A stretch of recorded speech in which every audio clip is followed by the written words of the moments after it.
Créons alors ces deux fichiers qui sont différents. C'est donc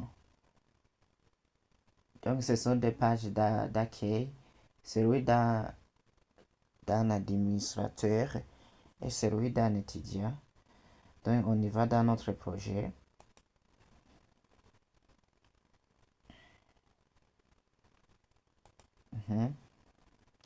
Et nous allons créer une page d'accueil. Donc c'est une page où l'utilisateur peut accéder directement. Donc je vais créer un fichier qu'on va appeler tout d'abord, c'est d'un utilisateur simple. Je vais l'appeler index.php.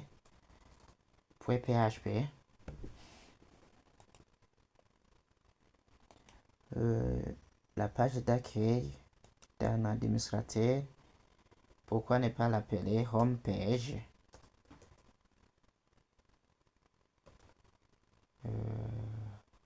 Homepage admin.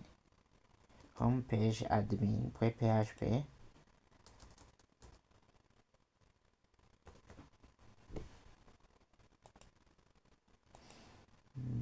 Et si je regarde dans notre projet, il y a index.php.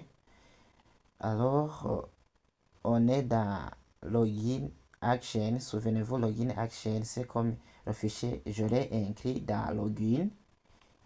Il se trouve ici en haut pour dire que je considère qu'on est dans login et je vais rediriger l'utilisateur, par exemple, s'il a le rôle dans notre base de données. Ici, nous allons jouer sur le champ ou bien sur la colonne user role. C'est alors ici que vous allez comprendre pourquoi on a inséré le user role. Le user role va permettre à un utilisateur de se connecter soit comme un administrateur, soit comme un utilisateur simple ou bien un étudiant. C'est le rôle qu'il a. Donc,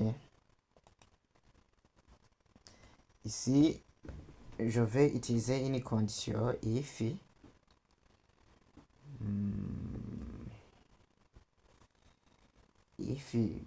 users info if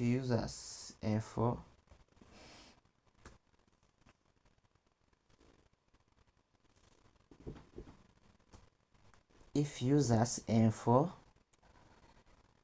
et nous allons utiliser le chat au lieu d'utiliser comme on l'a fait pour le mot de passe, mais ici on est en train de gérer le rôle. On va rediriger l'utilisateur selon son rôle. Donc nous allons utiliser users et user role, plutôt user role.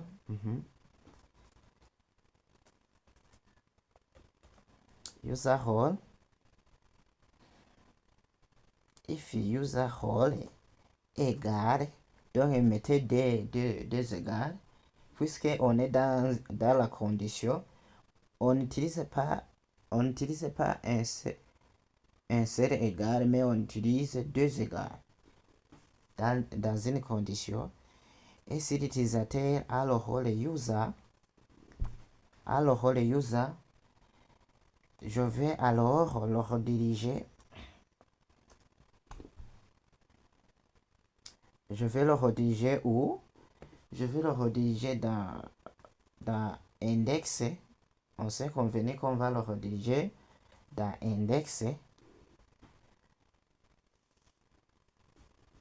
index.php.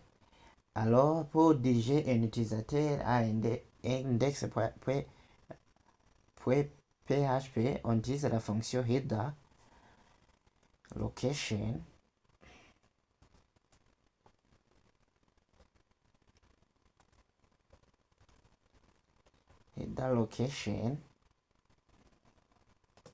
là, il est temps de, il est temps de geler alors où se trouve le fichier index.php par rapport à login.php. Il se trouve au même endroit, donc je n'ai pas besoin de spécifier un dossier ou bien de faire marche en arrière.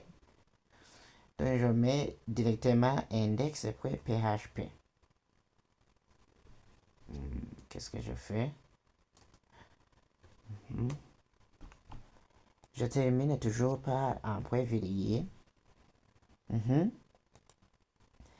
Donc ici j'indique trois utilisateurs qui se trouvent ici sur notre formulaire. Selon les données que vous avez tapées sur la page d'inscription, et selon les données que j'ai dans ma base de données, si vous avez le rôle user, dirigez-moi dans la page index.php. Sinon, else if, j'utilise else if. Sinon si, else if signifie sinon si users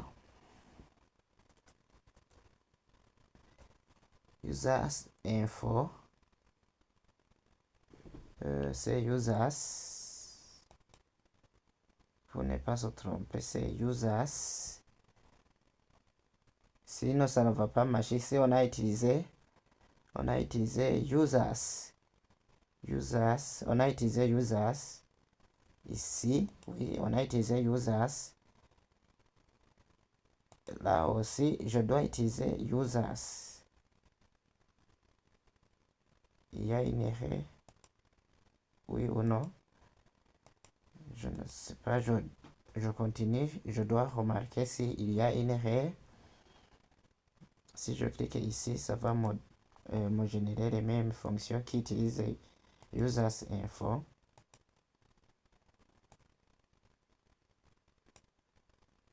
C'est bon. Si il a alors le rôle, si vous essayez de regarder dans la base de données, si il a le rôle admin,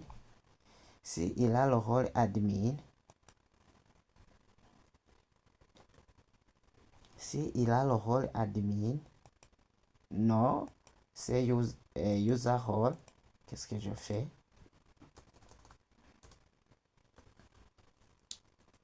J'indique la colonne user role,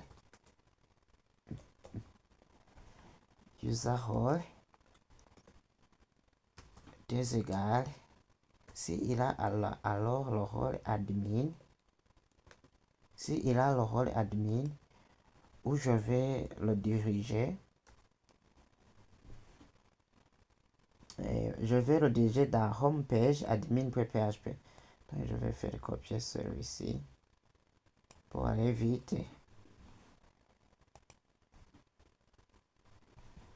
Au lieu de mettre index.php, je vais mettre homepage. Homepage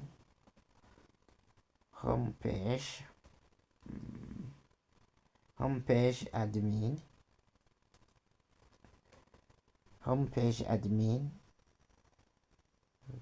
.php. Maintenant ça va.